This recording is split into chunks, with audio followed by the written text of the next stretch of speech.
What you wanna know? What's going on, people? Myke ctown here with an episode of What Do You Want to Know, where you ask your question. If I like your question, I'll answer your question on camera. And yeah, this is gonna be a fun one, I think. But before we get into the video, I want to talk to you really quickly about a company that I'm a big fan of.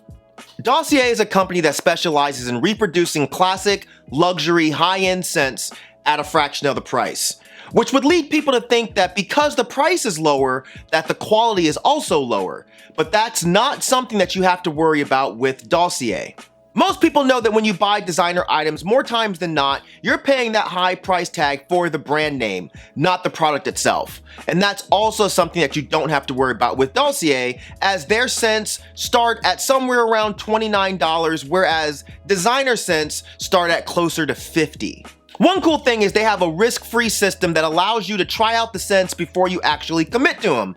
They offer a 30-day return policy in which you can return any open bottle within that window and receive a full refund. Outside of the price, one thing that really attracted me to this company is the fact that all of their fragrances are ethically sourced with vegan and eco-friendly ingredients, and they are all 100% non-toxic and cruelty-free, which means no innocent animals had their eyes burned out or their skin scorched during the production of these fragrances. And this is something that your favorite perfume company probably can't say. But a few of my favorite scents are the musky oak moss, which is a nice blend of bergamot, rose, and oak moss with a very subtle musk undertone, which is really nice. And also the floral rose, which is a blend of musk, cedarwood, and rose, and it's a really nice summery scent. You know, a really welcoming smell that would be great on a more casual type of day. Whether you're buying this for your brother, your sister, your boyfriend, your girlfriend, your aunt, your uncle, whoever, they have a scent for you. So be sure to check out the website linked down there in the description section. You can get a 20% discount off your first order, but there's also a code down there, specially from me, where you can get another 5% off your order. And that goes for any order, first, second, third, whatever. So I think that's a pretty good deal, and you can get free shipping if you buy 3 bottles or more. So jump on it. And be sure to let me know what your favorite fragrance is. Okay, so the question that we're gonna answer today comes from Chase. And Chase says, I'm about to go on a really long road trip. I'm putting together a playlist of music to listen to on my trip. I thought it would be cool to get you to recommend a few jams. Are there any songs that you suggest? So I actually do have music that I always listen to when I take long road trips. And I'm talking about trips that are longer than like 2 hours. But yeah, this is something that I've done since I was in my 20s. A lot of these albums that are on my list now were on my list in my 20s. So yeah, I typically play albums that I know by heart, front to back. Albums where I know every single word. For some reason, when I listen to albums that I know by heart, it makes trips go by way faster than they would otherwise. I legit plan out trips based on how many albums I can get through on that trip. So, you know, like a 4-hour trip, that's basically around 6 albums for me. So when I'm driving, it's not so much of that, you know, are we almost there yet? Or, you know, we still have 2 more hours.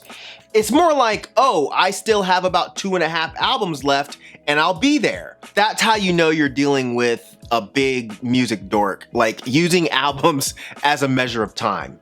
But yeah, I'm gonna give you 10 albums. These are not the only albums that would be on my playlist, but these are 10 albums that are more than likely to always be on that list. Albums that I never get sick of listening to, so they always find their way into my rotation on long road trips. And for those that may get confused, this is not my 10 favorite albums of all time, okay? So keep that straight. And I did try to put these albums in order of importance. So yes, let's get into the list. The first one, this is a requirement for any road trip for me. This is Shooter Jennings. Let's put the yo back in country. This album gets played every single time I have a long trip. I can listen to this album over and over again when I'm driving. Why? I really don't have any idea. I think it's just because there's such a high level of catchy to this particular album. But yeah, I don't know, man. Like playing the song 4th of July when you get out on the open road, man, it's a perfect feeling, man. We sang Stranglehold till the stereo couldn't take no more of that rock and roll. So we put on a little George Jones and just sang along. Yep, I sound just the fuck like him. So yeah, so next, The Cure. Greatest hits. No road trip is complete without The Cure. And I could easily go with Disintegration because it's the most perfect album ever created. But this greatest hits in particular has a lot of the songs that I really love, and it gives you a bit more diversity. But yeah, it's got The Walk, it's got Love Cats, it's got Never Enough, it's got Lullaby. You know, it's a great greatest hits. So yeah, this always gets played on those trips. And the third album, man, Lionel Richie, Can't Slow Down, Gotta Keep Moving, Baby.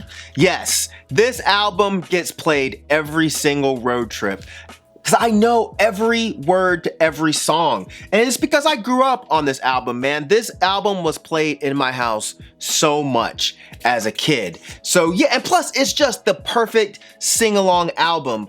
All night long, come on, man. Penny Lover, you look so fine. Come on, man. Come on, man. Running with the night, playing in the shadows. Hello, come on, man. Hello. Is it me you're looking for? This is the album, bruh. I'm telling you. But yeah, it just gives me a really good feeling when I put it on. So it's a perfect road trip album. And we gotta have some metal in the mix. So this album always gets played at the gates. Slaughter of the Soul. I know this shit backwards and forwards. And anytime I put this on, man, it's just serious nostalgia. You know, I remember when this album came out, literally, and it still hits as hard today as it did in '95. But man, all of these songs, Cold, Under a Serpent Sun, We Shall All Live as One, every song on here. Yeah, man, this shit is just great. Fifth album, gotta have some Smokey. Being with you, being with you. This is the same situation as the Lionel Richie. I grew up with this album being played in my household, so I know it front to back, and listening to it, I'm immediately transported back to being a kid, and it's just a feel-good album. And yeah, you can't help but sing along, man. If you wanna make love, if you wanna make heartache and frustration disappear. I sound just the fuck like him.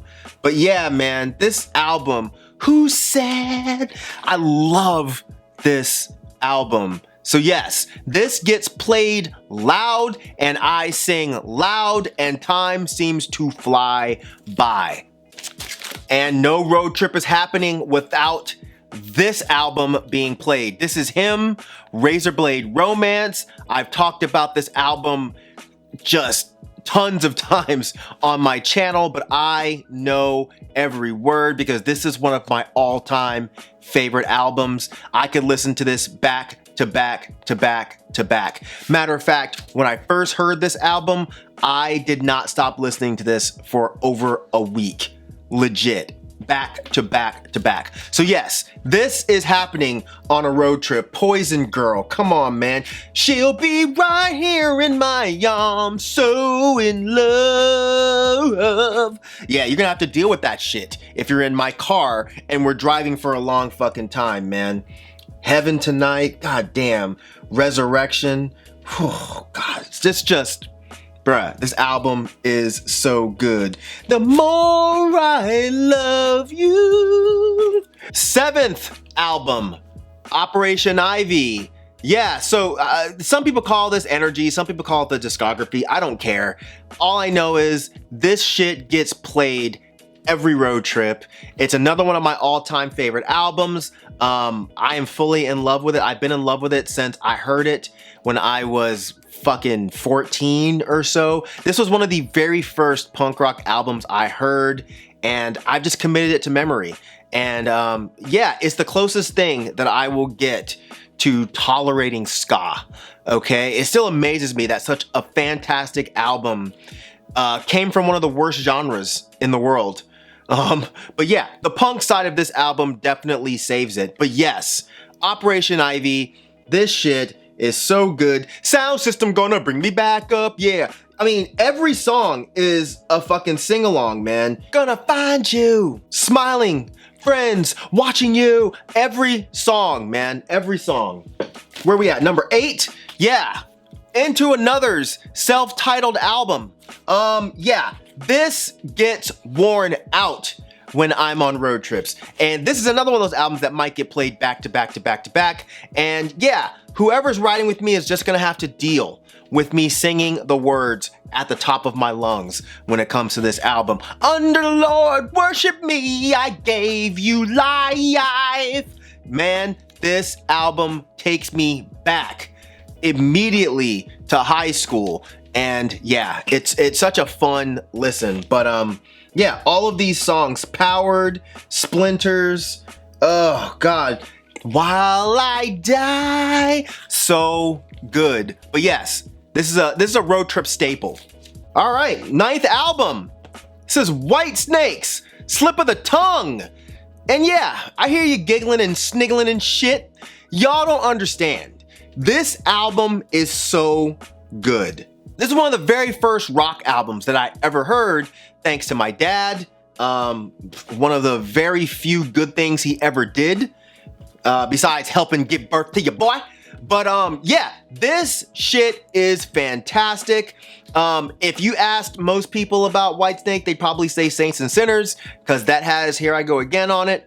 But that one's more of just like, you know, a blues rock album.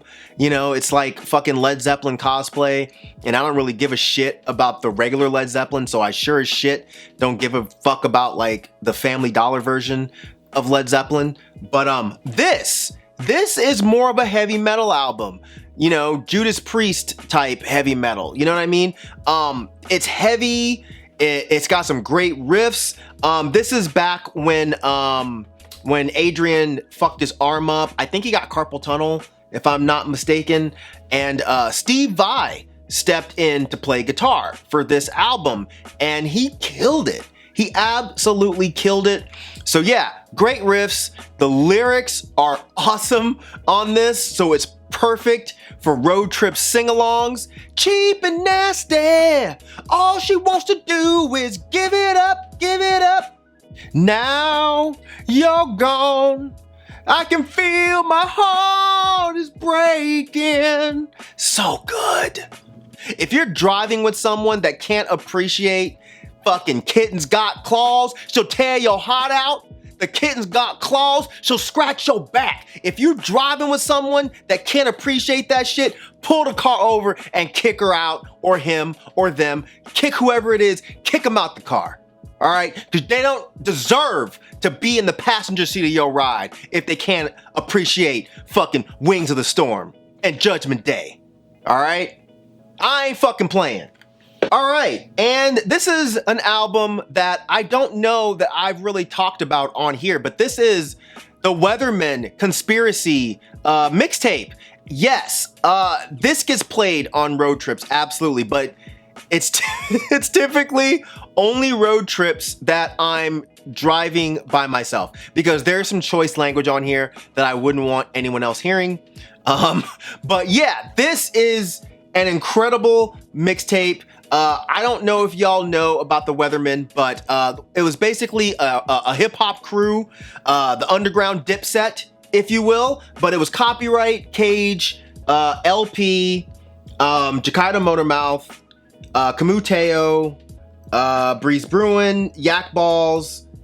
I don't think Vast Air was in Weatherman yet. I'm pretty sure he wasn't. Did I say Tame One? If I didn't, I'm saying him again. Obviously, rest in peace, Tame One. And then obviously later on, for those of you that kept up, Aesop Rock became a Weatherman as well, but he's not on this album. But yeah, this shit is basically them, or at least a lot of the songs on here, them going over already established beats, you know what I mean? So yeah, and they some of these songs, I think they did them better than the actual original artists. So much so to the point where when the original songs get played, I just hear the Weatherman versions in my head because I've listened to these so much. But yeah, if you don't know anything about this, go check out the song Made You Shit Your Pants. Okay, that's basically their version of Made You Look by Nas, and yeah, it's so good. My next album's gonna come with Lotion Home Skillet. You can go fuck yourself if you don't feel it. All this took is liquor, marijuana, 6 strippers, and a sauna, pen and pad. Now I got a buzz quicker than Nirvana. Dude, this shit is hard. And Missy Done Justice is LP and Kamuteo, which I don't think I mentioned Kamuteo before, but yes, he's in the Weatherman as well. And it's them rapping over a Missy beat, and it's fucking great. Anyways, yeah, check this out if you haven't heard it, but this always gets played on road trips for me because you gotta have some hip hop. But yeah, that is only 1 through 10. I still have another 10. So yeah, if you guys enjoyed this, maybe I'll do another video where I talk about the other 10 that always get played on road trips.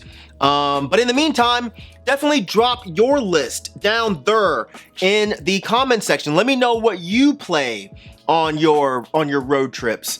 If you want to and you have one of those fancy schmancy Spotify links, I don't know how to make those. But if you have one of those, you can drop it down. If you have an Apple Music list, which I don't know how those work either, but other people might, Chase would probably appreciate your Apple Music list. You can drop that down there as well. But yeah, that's gonna do it. If you would like one of your questions to be answered, send it to ctownwdywk@gmail.com. And yeah, that's it. As usual, thank you for living, thank you for loving, thank you for being you, and I'll see you guys next time. All right, peace out, boy.